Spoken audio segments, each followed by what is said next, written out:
We'll watch the numbers tick up as people get logged in before we get started. Oh yeah. Maybe no one shows up. No. Well, I sent it out to the community, albeit 10 minutes ago, like a dummy. I forgot to, I constantly forget to post it in our community They because I don't can, want to like spam people. Like I feel like it's great for everybody else to talk in it, but then when I talk, I feel like I'm like using I feel like I'm being a user. It's just weird, well, they can but catch it at 4 Eastern on LinkedIn if they don't yeah. jump on. Oh, somebody's Copilot showed up. Adam's not showing up, but his Copilot showed up. Oh, Lori's too. Oh, Sean's note taker too, and Lisa's.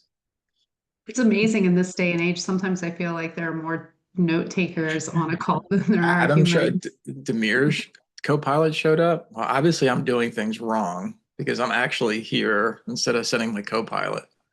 Jody, we have to get Copilots to do this next time. Yeah. Um, we need to have the impressions on the co-pilots because how many people within companies then Right? That's a read great the question. content? Yeah, yeah.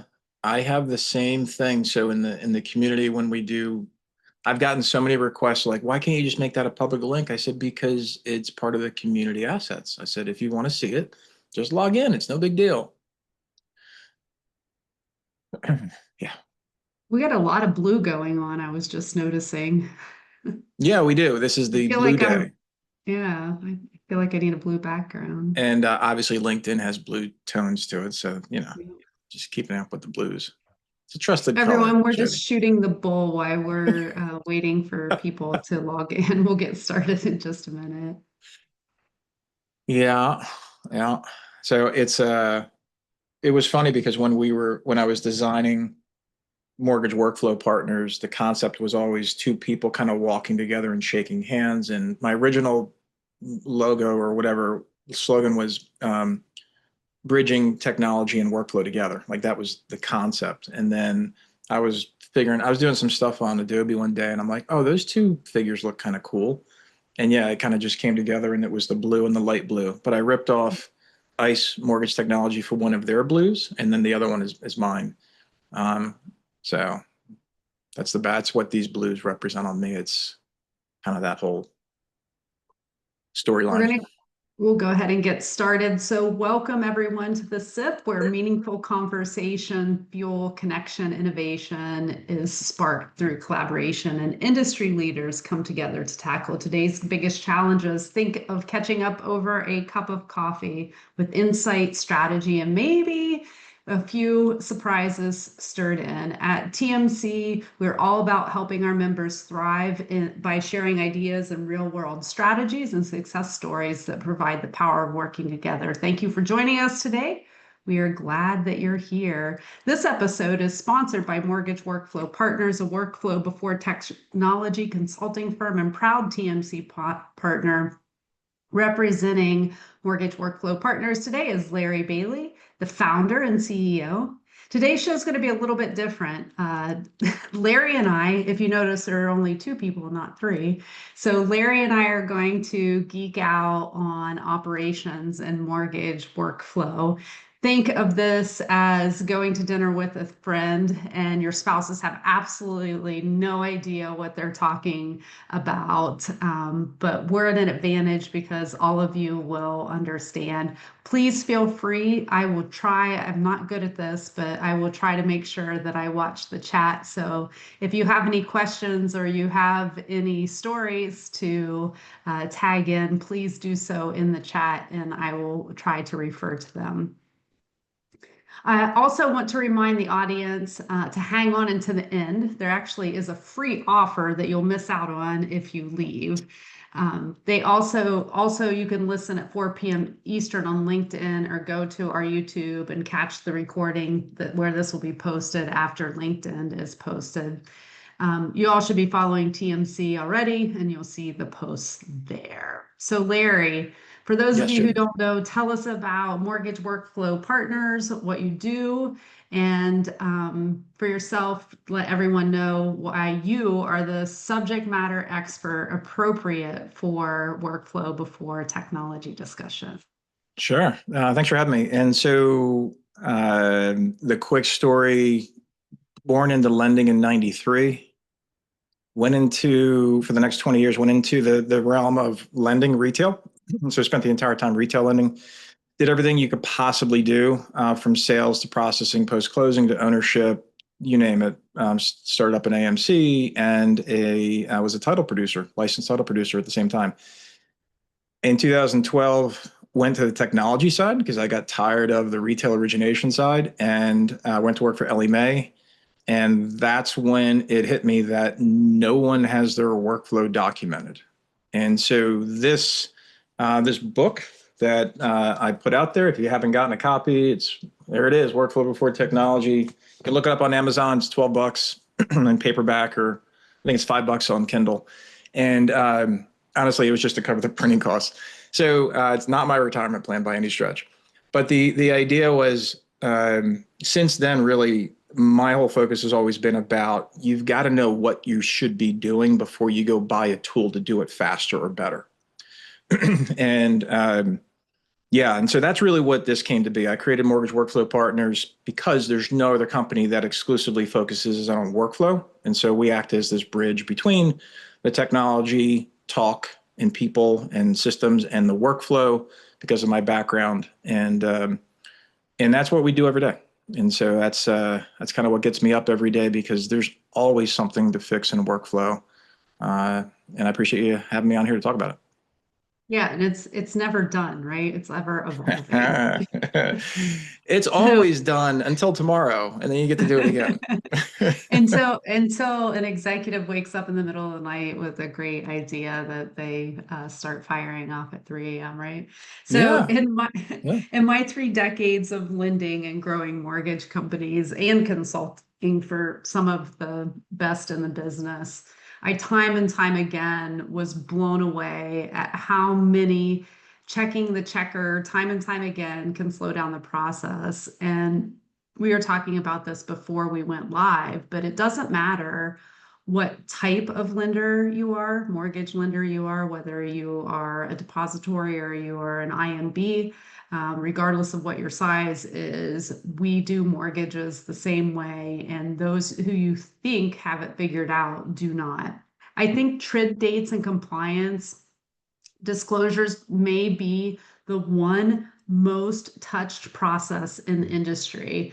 There are system hard stops for dates. Then the disclosure desk checks those dates. Then the processors checks the dates and checks the documents. And the underwriter checks to make sure the processor checked the dates and Why checked not? the Sure. disclosures. I Then mean, sure. the processor, the disclosure desk recheck when they do change of circumstances, however many of those that may occur in the process. Then the closers check all of the, well, wait, we have the underwriter Well, you got the rechecking. underwriter, and don't forget about the pre-funding QC too. You Oh, got the yes. pre-funding QC checking Yep. also. And if you have Yeah. a quality assurance check or QA check. you have a compliance team that is going behind and there are alerts going all over the place. So Yeah. I think that that probably is the hands down leader for checking the checker and screwed up workflow process. But Larry, what do you think is the most jacked up, redundant process that you have seen in the mortgage process?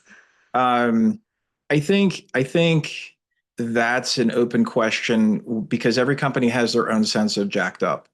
Truthfully. So I would say I totally agree. The value of not trusting the data in your system of record is persistent.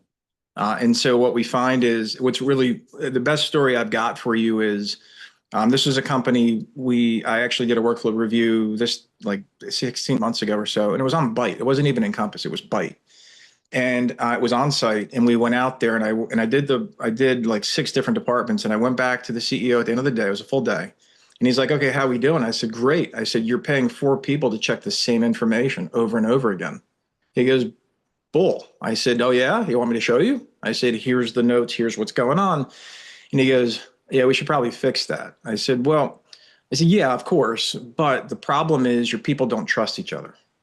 I said, and so that's really when I talk about these workflow pieces, a lot of what we're talking about right now are data workflows and actually trusting the source of the data.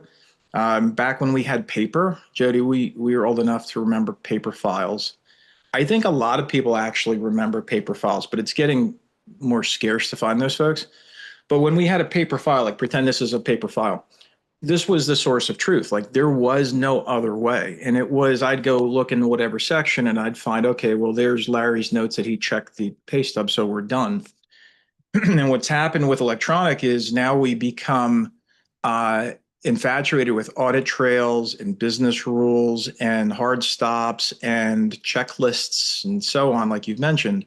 And the data shows it too, but I've always said I think electronic has slowed us down and made us less efficient in a particular point of view. Can mortgage companies do more loans because things are electronic? 100%, no doubt. Are people as efficient as they used to be? I don't think so. And again, I think in the book we talk about some case studies that go and really support that thesis. But the idea is when we go through and we look at workflow reviews, I'd say the most to answer your question, the most jacked up part is having people not even understand that they are so disjointed. And I think that's really, if I boil it down, I wish every company would actually do a full workflow review, whether it's with us or internally or somebody else. But please document your workflow because you'd be surprised how much money is right there in front of you without really doing much. Yeah, it is. And it doesn't take a lot. It is a matter, if you have one person in your company that can go beginning to end, and Well, it's they tough will though. But identify. so here's the catch though. If you don't have somebody who knows what questions to ask and True. doesn't know the answers they're getting are not really complete, it's hard. And Yep. so I know I'm a unicorn. Like I know I'm extraordinarily rare to find somebody who knows the business end to end that still gets in the trenches every day and has discussions with anybody in any role. And I can tell if they know how to do their jobs and I know what their job should be on any channel, retailer or wholesaler correspondent. So that's really what's really, really tough. And so like you could probably do it, right? And there's probably other people, but you're not doing this work, like you're off doing other work. And so it becomes really tough. And I think that's why I tell people when you look at an organization, whether you're brokering or banking, whether you're credit union or IMB or whatever, you got to break these things down into steps and in swim lanes and then just follow, it used to be what? Follow the money, right? Follow the loan, just like we used to. Like there in the old days when we had paper, we would have somebody literally watch where does that file go in a system to figure out what the workflow was. You do the same thing now, it's just a little bit different, but it's still following the loan. You mentioned the paper files Yeah. and that we become more efficient. I can tell you, I was an underwriter in the subprime days when it was paper files. Probably rip through And them, no problem. but I went on the left-hand side with everything turned upside down just to see what I might find. What? You're kidding? You did that? No, I it's can't it. believe I did that. I think I Yeah. would say it was a brief look because those were the days when you were paid on the number of units that you underwrote. So you were cranking through them You were because you cranking needed through. to. Yeah. And I don't know, but you would as a human, right? You're curious about what you're not being shown. You're curious about what you don't know because you're afraid of the gotcha. Yeah. And I think again in our normal workflows, when I go into companies and I say, hey, listen, I want your underwriters to not touch the income if we validated the income through a work number. Like, why do you have to do that? And the reality is because they say, well, if I don't check it and it's wrong, I get fired. I say, well, that's the organization's problem. Because if the organization doesn't display the trust in the data, why the hell should the underwriter? Yeah. And so that's why it goes back to the data workflows. Um, there's a lot of good thought being and planning being put into this process. And again, for those using Encompass, that's one of the whole value adds for the Encompass Partner Connect. And so we build those workflows to leverage the data directly from the source to bypass all this other nonsense. We've got a wholesale lender right now that we're allowing them to move an entire team of people from the checker role that you're describing out to other positions in the company, better paying positions in the company, and more fruitful for their skill sets rather than just checking in the file. And so there's a lot of great benefits not only for the company but also the teams to be Yeah. doing meaningful work. Absolutely. And as we think about interest rates potentially going down Q4, you're going to need to be ultimately efficient and not have to hire up to scale up. So it And is. a lot of companies think like they hear that and they think, all right, I'll just buy tech. I'll get bots. And I usually say, well, what's the bot doing? And they're like, oh, it's doing this work. And I'm like, well, great. Well, we can do that. We can modernize that work now natively. Like we don't need to do it that way or stop working that way and let's pivot to a different workflow that removes that requirement instead of just layering tech on top of tech. That's usually where a lot of companies also fall down. Well, and to your point, I mean, even if you are going to have a bot do the work, you have to have it well documented so that the bot can do the work. Like that's the You point. That's you would step like one. to think companies have figured that out. Yeah, yeah, They're there's getting always a there. good They're plan. getting That's a good there. plan. So your tagline is workflow before technology, and you've mentioned it before, Mhm. and that's the solution for our partners. So why is that? Like, give us some case studies and some numbers why workflow is important before technology. Yeah, I mean the reality is when you go through and like you were just kind of joking about bots, right, and buying technology. If you don't have your workflow baselined, if you don't actually know what people are doing, when you try to make these pivots, you can't actually measure the success, return on investment for those changes. So in the book, I do call out a couple of studies done that were done by Stratmore Group. Oculus put some studies together. Even Freddie Mac put some studies together, and they're real. It's real dollars. I know for the last 2 years, even the NBA has been citing just enormously expensive costing of loans to produce that outpaces profit, which is just, again, we grew up where you were just making money hand over fist and mortgage like wasn't a big deal. And now it seems like it's trying to look for a pot of gold at the end of a rainbow. So the reality is when you go through the reason why we talk about workflow first is because the people who are smart enough who built the business up, wherever those people are usually the ones that can spot where the work that's being done is unnecessary or unwanted. And so to be able to put that into a roadmap and give that to the board, it's as good as financial planning. Like you wouldn't run a business on a whim. You'd want to say, hey, listen, how are we doing this? Where's the money coming from, et cetera. And so the reason why workflow comes first before any technology is because if you don't know what your optimum workflow is in writing, then how can you possibly know what technology is going to support that best?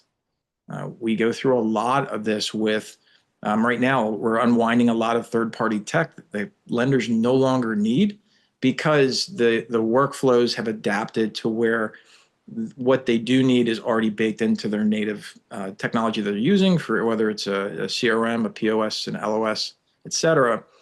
And so, that's kind of easy to see when you're no longer paying that bill. But what I do strongly recommend is you've got to put this workflow together. You've got to be able to spot the moments. And then whether you're measuring that off of time or you're measuring that off of monthly expenses for tech, or you're measuring that off of increased loan throughput with the same or reduced full-time employee counts. These are all ways to measure the effectiveness, but you got to draw it first, you got to baseline it second, and then think about making your changes. Yeah, I did read the book over the weekend. Thank you for sending that to me. You're welcome. And one of Freddie's studies said that automated workflows, when they are automated, can produce anywhere from $165 to $388 per loan. That's the cost savings, and also 8 days in cycle time reduction. I really don't think that lenders can afford not to document their workflows and automate their workflows and get the redundancy out of them with those type of numbers. This is also a focus for our lender members. In our most recent Pulse of the Network, the number one most critically important initiative is tech stack evaluation, implementing workflow solutions to create efficiency. It's not just to reduce the cost to manufacture a loan, but it's also to enhance the customer experience. Yeah. Not asking for the same thing that you've already asked for, or asking for more than what you wanted. And I'm seeing even going a layer deeper than that is our lender members are diving into their workflow. They're looking to eliminate technology, at least having 57 partners to be able to get to their automated workflow. So they're really diving into those workflows to be able to understand how things fit together and what they absolutely need versus what they don't need in the process. So from your strategic advice, Larry, to our lender members as they set out to optimize their workflows and produce efficiency, what should they be doing? I think the first thing they should do is go to where the money usually is. And so what I usually say is when you talk about cycle times in the study, what's unclear is where that time is coming from. And again, depending on the kind of client, right, we're talking about, if we're dealing with a non-delegated correspondent, that's different from a broker, different from a full Dell lender, that's a Fannie seller servicer, right? These are all different workflows and different timelines. But there's always money in post-closing, no matter what you're doing. And that's and by getting into methods to automate the recall of those documents or automatic ingestion of those documents, or even or dealing with things, again, for those on the Encompass platform, using Investor Connect and with enhanced conditions. That's going to be a big update for 2025 into 26. And then for those that are not, right, not everybody's using Encompass, this idea of making sure that we are reviewing the sales side to making sure that we're not spending inordinate money on loans that can't even get to disclosure because of credit or because of other situations. And I think one of the other most significant ones that we find in saving money is when you talk about requesting documents. I think there's a lot of missed opportunities where companies rely upon these VOI, VOA, VOE orders, but then also request the documents from the borrower too. And they're not talking to each other, right? These processes aren't talking to each other. So, these are like simple, like I could throw a dart and hit something. But usually when we focus in on where's the money, it's usually sales because of cost to get that file into processing. And then post-closing and the costs and the time to deliver and get paid on that file. That's where we find money almost in every company. And in the middle, my analogy is always I do the bookends and then I squeeze to the middle and I get all the inefficiencies out versus trying to do it linear, because that usually pushes things. I usually squeeze it, to use that kind of physical representation. Yeah. But it helps for a lot of companies. They don't know where to start. Start at the beginning, start at the end, squeeze to the middle. It's usually fail safe. Yeah, and I think oftentimes that we forget about, we think that the life cycle of a loan ends when it funds, and there's a whole other. We got to get paid, and this doesn't even get into loan level accounting, and there's so many other parts that you might not even consider to be the workflow. But as far as an organization, the amount of times that I ask a company, do you have your workflow documented? They're like, no, we know what we're doing now. And I'm like, great. Do you have your loan level accounting documented? And they're like, what do you mean? And I'm like, how do you know you're making the money you're supposed to be making? And it's a little bit of a different mood in the room when, you get this group of folks who are highly compensated when they can't give me that kind of information. And again, that's where I look at cures. Cures are all over the MBA, and services ordered unused. these are all things that are part of workflow that have everything to do with bottom line. Yeah, definitely see people get a little wiggly in their seats when it comes up. How do you know you got what you were supposed to get?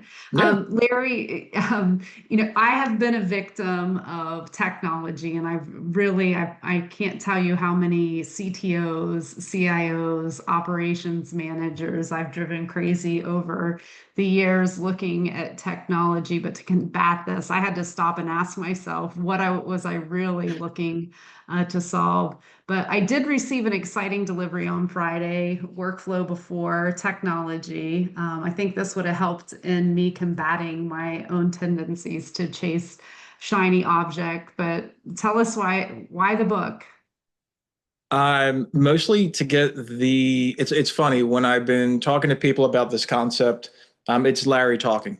Like it's just that guy, that crazy guy on LinkedIn somewhere. And so I said, I need to put this in writing, mostly because it helps people who aren't listening to me get something physically presented to them to say, listen, you got to understand, like, this is real information. These are real cited sources. These are done. And the reason why I pulled in these other studies from these other parties is because they're respected and they're legitimate. It's not some just idea from some dude on the internet. Regardless of my expertise, regardless of my experience and real results. So it was just self-serving because I'm tired of trying to say the same thing to people one at a time. I want to get the message out a bit broader, with context. Yeah, and I do think like we are inundated with video, podcast, webinars that talk about those things, and Mhm. to actually have something and you can write, like we talked about, like writing in the margins, the ideas of, what that points to. I love the format of the book. It's easy to read, it has real world case studies, specific metrics around the cost to originate, the ROI, both from a dollar perspective, but also cycle time in the days that are cut off, and so much more. So speaking of workflow, this is my advice to those listeners: is this is your workflow. Buy the book, read the book, map your current state, design the ideal state for you, Yeah. standardize across teams, because if you don't do that, then you'll never get to your end goal. Make the workflow visible. Very important. This comes from the book. Make the workflow visible, and then continue monitor and enhance the workflow. We talked about the workflow is never done, and there's always opportunities to revisit and increase efficiency, and then reap the rewards for the cycle time, and the cost savings. The one thing in there I want to make sure. So I don't know, even know if you caught this. We have to do a better job of calling this out. But at the end of chapter 1, there's a special link for a companion workbook. So it's actually there's a checklist that goes along with each chapter to kind of prompt you for the things that we want you to do. But it's the out of all that list that you read off, the most important is visualizing. In mortgage industry, we learn by two general ways: seeing things and doing things. We're just all programmed this way. I could tell you what to do, but you're going to say, Larry, until I go and do it myself, I'm not going to learn. Like, and if you're not in the mortgage industry, you might not get that, but it's the way we all think. And so, by going through that, going and looking at your thing and then presenting it and then putting it up somewhere electronic or somewhere physical, it's extraordinarily impactful for everyone. Yeah. I do want to point out one of the case study statistics that caught my attention was $192 cost savings per appraisal order and review by one of our newest partners at the Mortgage Collaborative, Regora. So, any other quick hit, interesting stats to share? I think again, in terms of like workflow, because credit's been on everybody's mind now for like the last 8, 9 months, whatever it's been, right? And so we've seen a lot of changes to workflow on just that part. And I'm going through the process of buying a home now for the first time in 8 years.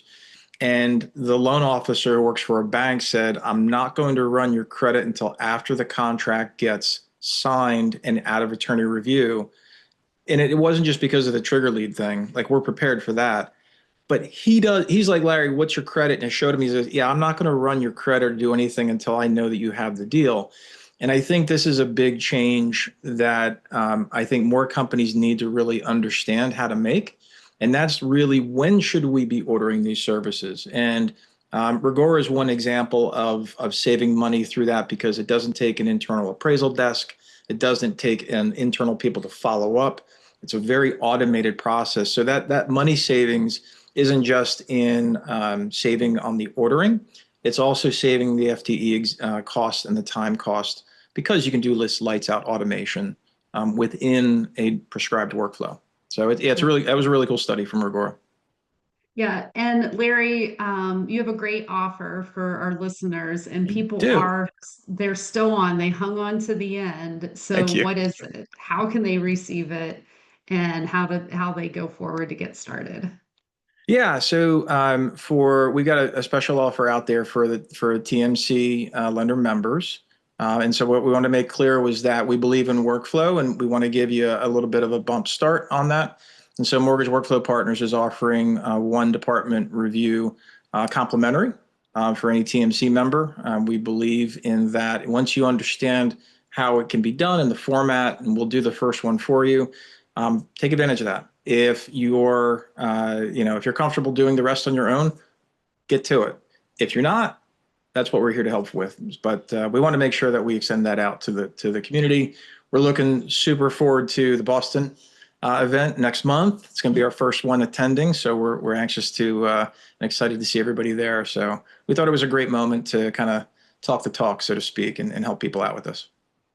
Awesome. We definitely appreciate that from the lender members to Mortgage Workflow Partners. Thank you for that offer. And if you're not a member and you want to take advantage, you need to reach out to me and learn how to become a member of the Mortgage Collaborative. Or Faith or Amy dropped in Tony's information, who can also help you learn all the benefits of the network. So that's a wrap.